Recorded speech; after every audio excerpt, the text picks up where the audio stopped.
Hey guys, welcome back to Electrical Car Repair Live. Thank you guys for watching and subscribing to the channel, guys. If you have a BMW 5 Series, guys, F10 with the engine, guys, okay, this is known N20 or N26 engine, guys. N26 I think is the Sulev, but it's the same engine.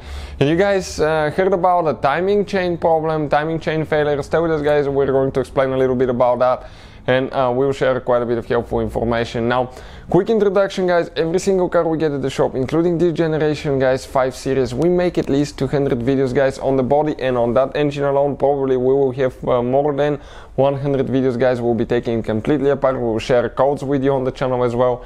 Why we do all that, guys? Simply because our mission in the shop is to save you as much money as we can. All we need in return, please subscribe to our channel and like the video, guys.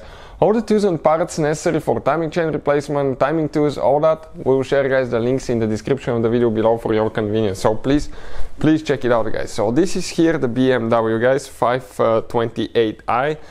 But even if you have the N20 B20, guys, engine, and you have a 520i, or you have a N20 B16, I think it will work as well, guys.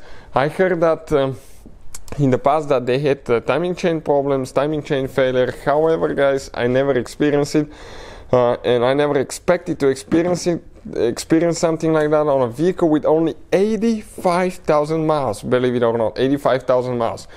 This one jumped the timing chain, guys, and now we have another 3 Series outside. I'm going to show you in a second that we're so afraid to drive. It has 78,000 miles because I don't want to jump the timing on it, as the timing chain on it as well. Now, we got lucky that it jumped the timing chain to the point that we didn't bend valves or anything like that. I think it jumped only a tooth or a couple of teeth. But sometimes you can jump to the point, guys, that you're going to need new engine or the whole engine completely rebuilt.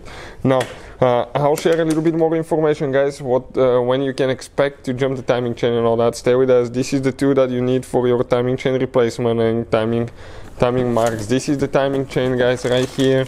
Timing chain and the plastic timing guides. So what fails, guys, from what I read, the plastic guide, okay, wears out, breaks, and as a result the chain develops a slack. That slack, okay, leads to jumping the chain and stretching the chain as well. So we'll have the whole kit as well, guys, on the channel, in the description of the video below. We'll be making, guys, a complete video about timing chain replacement. So very important for you guys. Check it out. Everything will be there. So don't forget, guys, to check out the video. Now, that being said, guys, okay, which vehicles jump the timing chain? Okay, from what I read, if your vehicle is built before March 2013, your engine is built, you can expect, guys, to have timing chain problems. From what I understood from a service bulletin and finding information online, ours is October 2012, and it did jump the timing chain, guys. And this car has only 85,000 miles.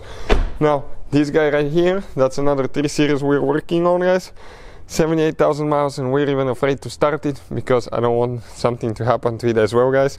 Even though it hasn't jumped the chain, it's made in 2012. It's supposedly 2013 model, but made 2012, guys. So we'll be making, guys, videos how to replace timing chain and all that. So check it out, guys. Hopefully the video will be helpful to any of you trying to figure this thing out.